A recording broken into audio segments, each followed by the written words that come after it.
Morning. So I wanted to sort of round off the boxing really with probably one more video just to kind of round it off, finish it off. Um, it was a hell of an experience, I have to say, from start to finish really. I decided I wanted to do something to do my to go alongside my sixth Dan.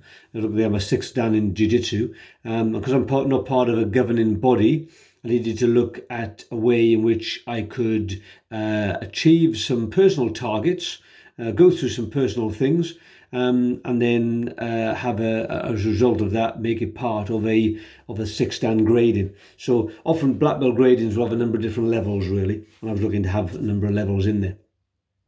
I considered doing the white collar boxing, have done for years really. A friend of mine, a student of mine, I'd like to call him a friend, did one years ago, and it scared me. I can't pretend that it didn't. The thought of stepping into a ring, going toe to toe with somebody, even with boxing gloves on and head guard and referees and medical staff, it did concern me, the thought of doing it. And then I looked at it and looked at my timing and everything else on it, and I was sat there on a computer one day, and suddenly I realised that if I didn't do it now, I was going to miss my opportunity for the year, because I've got plans to do motorcycling later on in the year when the season starts, when the weather improves. So I didn't want to impact that really. So I signed up. And that was on the Friday, and the first training session was the following Monday. So I only had a couple of days to think about it, to consider it. Before, well, not consider it. I'd made the decision to do it. Once I signed up, I was going to do it. Short of breaking a leg or breaking an arm or something, I was going to be stepping in the ring. I was going to go toe to toe with a stranger. So that part was set. Now, I went through a bit of a journey to get to that part. I'm not pretending I didn't. I had to do the training. The training was in a very, how can I describe it?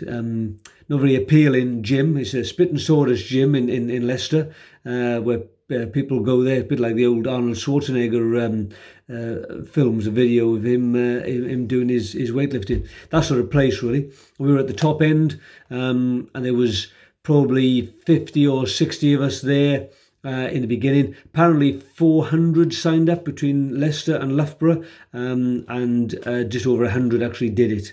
So that gives you an indication of the dropout rate. People obviously will drop out for lots of reasons, but that gives you an idea of the dropout rate. So I decided I was going to do it. We did a lot of cardio stuff. We did a lot of drill work, bobbing and moving and getting your head out of the way and everything. Not much instruction on the actual sparring, fighting side of it. I don't think. They were offering additional sparring sessions on a Saturday morning, which I was going to go to. And then I took a couple of whacks to the ribs, and I think I fractured a rib. Just about here underneath my right pec. It's a little bit tender even now, but I decided that I wasn't going to risk making that worse and then not being able to step in the ring when I wanted to step in the ring. So I held off doing that and didn't actually do that in the end. We did sparring during the sessions. It was a Monday and a Wednesday. We did sparring during the sessions, and did that. I'd like to make a thank you to Duncan. He covered all the classes for me while I was there, so really appreciative of that.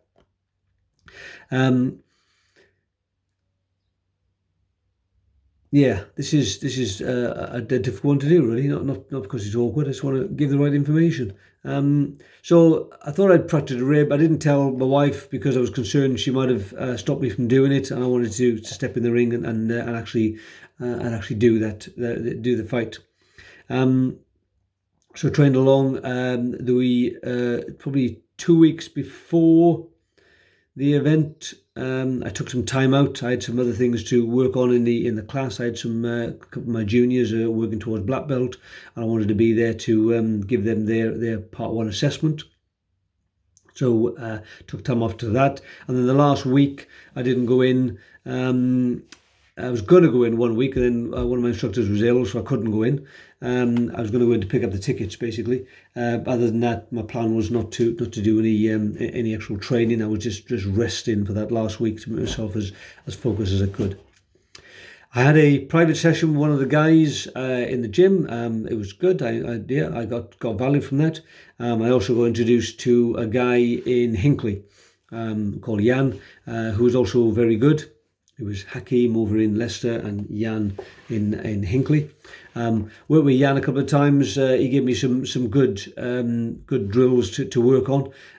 His main advice to me was to jab cross the guy, jab cross, jab cross, jab cross, moving back into the ropes, pin him against the ropes, using my shoulder, covering my chin so he couldn't uppercut me.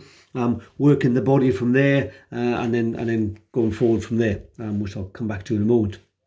So I did that. He also got me to really extend my movement so that the jabs and the crosses were really again really good extension from those into my target, the person. So I worked on that quite a bit as well to try and get that movement going. I also saw a video from an internet guy. Well, he's not just internet, but he's a boxing coach. Can't remember his name actually, but it was a guy who wears glasses, and he was talking about white collar, and he was saying some pros and cons to it. He reckons it takes a year for someone who's never boxed before to get to a point where they are a reasonably competent boxer. And obviously we've only got 8 weeks, 16 sessions. So you're not going to become a competent boxer. You're gonna get a basic level of understanding. And I accepted that completely. I didn't walk into this with my eyes blindfolded or blinkered in any way, shape or form. I knew what I was putting myself in for. I had certain specific personal targets that I wanted to reach. It was, could I step into a ring? Number one. Could I do 3 rounds? Because that was my target. Really was to survive 3 rounds.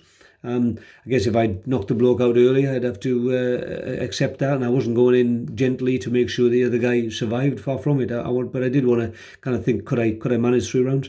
Could I take a battering? That was one of the things I was looking at. Was I prepared to hit someone at 100% of my power?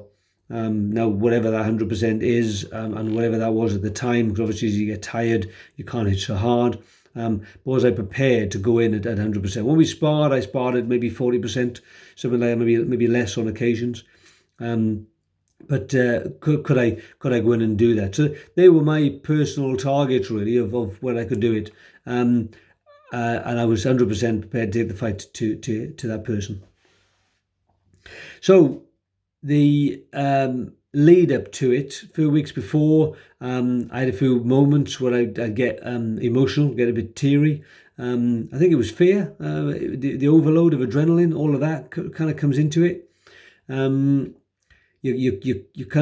don't know what to expect. There was a fight after mine where within the first 10 seconds, the guy hit the other guy twice, really big left crosses. He was obviously a southpaw, big left crosses, and the guy was just out of the game completely.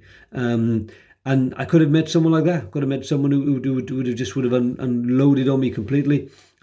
Would he have been able to have hit me the way he hit the other guy? Who can say? Who can say?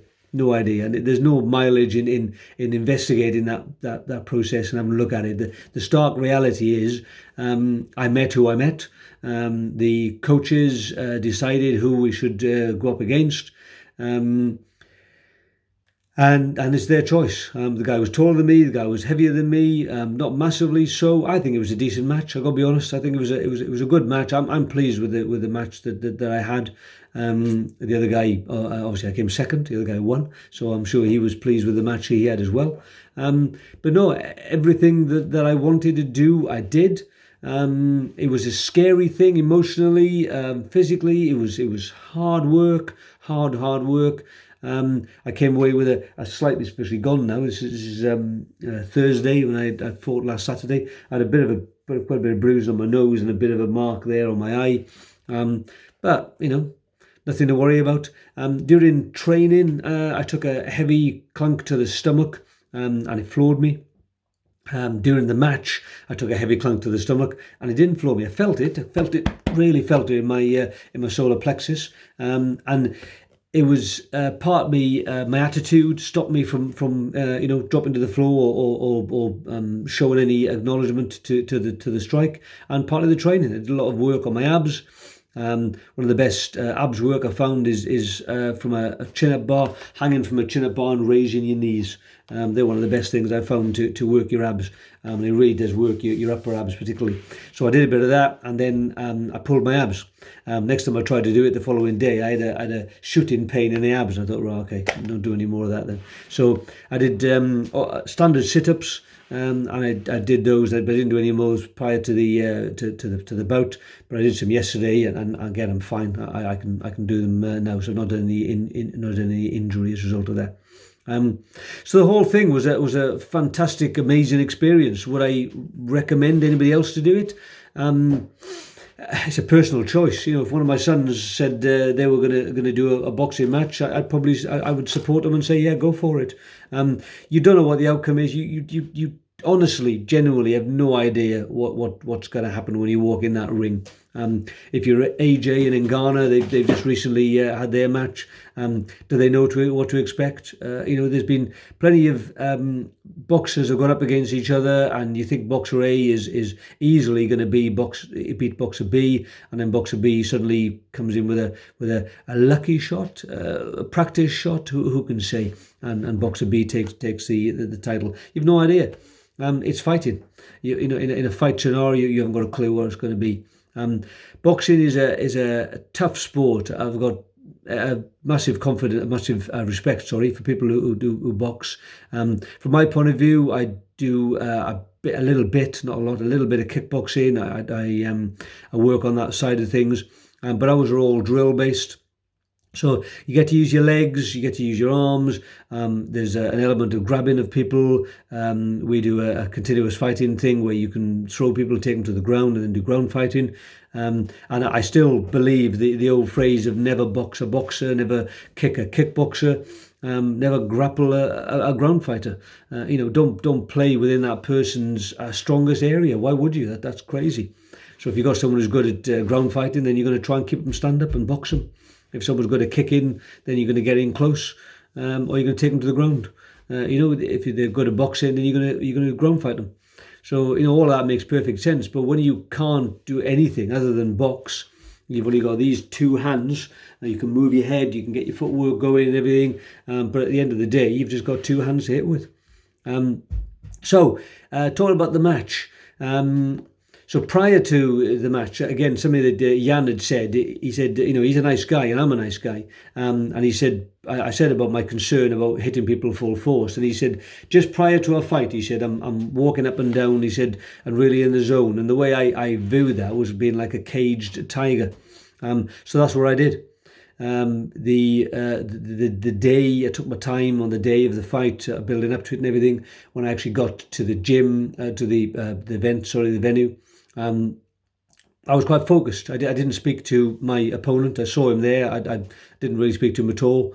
One of the guys at one point said, "Who's your opponent?" I said, "That guy over there," and that was about the only reference I made to the bloke. He was a sort of faceless individual in my head. So I started warming up when I knew I was number 4 in the list, so that was quite good. I didn't have to wait too long.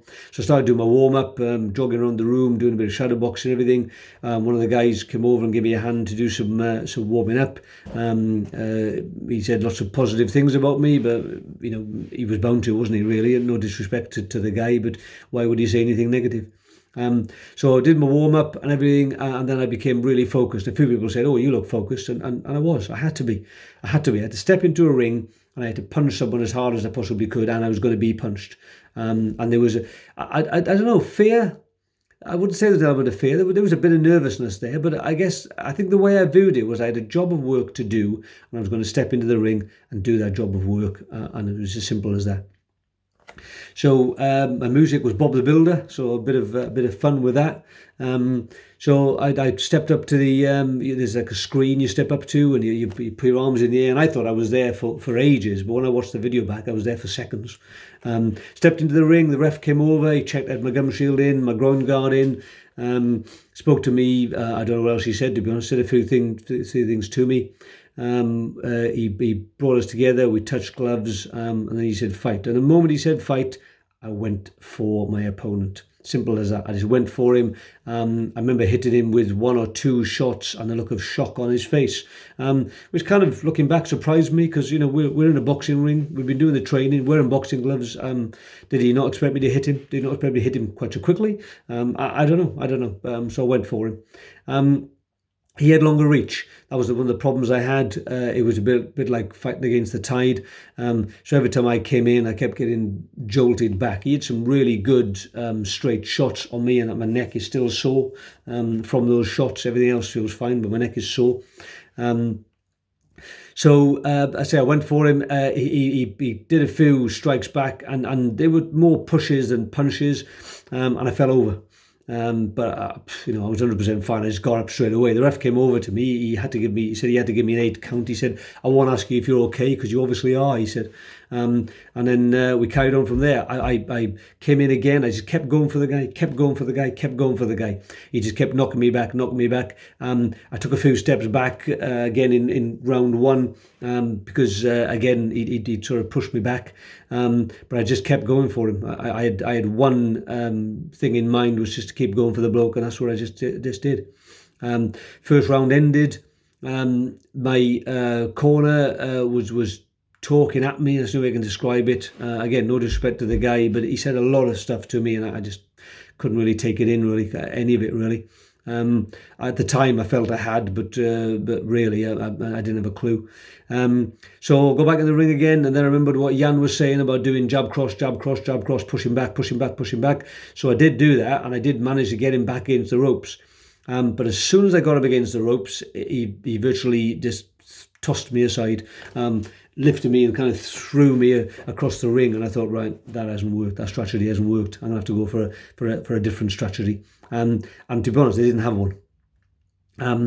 I thought about, in hindsight, about doing overhand rights and doing body shots and everything else. But at the end of the day, I was just going for my one strategy, just keep hitting him in the face hard as you can, hitting him in the face. I did have one sort of idea in mind, rather than use him as an individual. I think of him as one of those test your power machines. You see those ones where you hit it as hard as you can, and it gives you a number as to what you get from him. That's how I viewed this guy. Just as a test your power machine, just hit him as hard as you possibly can. So we went on. I think it was the third round. At one point, he'd pinned me in the corner and against the ropes, rather, and I just managed to duck my way out of him and get across the ring away from him. My only error there, in looking back in hindsight, and in hindsight's easy, is I should have hit him on the way out. If I ducked under his arm like I did, I could have possibly got a few body shots or a couple of crosses in to him as I was on my way out. But I got out really well. I was really pleased with how I escaped his barrage, because he had tried to do to me what I had tried to do to him, which is to pin him against the ropes and pummel him. And he was trying to do that, and I managed to duck under his arm and get away. So yeah, and then suddenly the bell's gone and round 3 is over, and that's the end of it. I don't think I had any illusions as to whether I'd won the fight in terms of a competition, but to me it was never a competition. It was a challenge. I think of it more like a bungee jump or again on a zip wire. There's no winner or loser on a bungee jump or a zip wire. You either do it or you don't do it, and that's how I viewed this. It was a case of doing it or don't doing it. There was, as I said at the beginning, there was never a thing where I wasn't going to do it. I was always going to do it. Once I signed up to it, I was going to do the vast majority of the training. I knew I'd take the last week off. I decided that years and years ago. I did a mile run at school. I must have been about, 14, 15 maybe. And I overtrained. I had sore calves and I came second from last. And that was always stuck in my mind that I overtrained for that. So when the opportunity came again, I wasn't going to overtrain. So I don't think I undertrained. I think my training was spot on. I did a lot of cardio work. Did a lot of sparring, a lot of shadow boxing. Didn't do a lot of sparring, a lot of shadow boxing.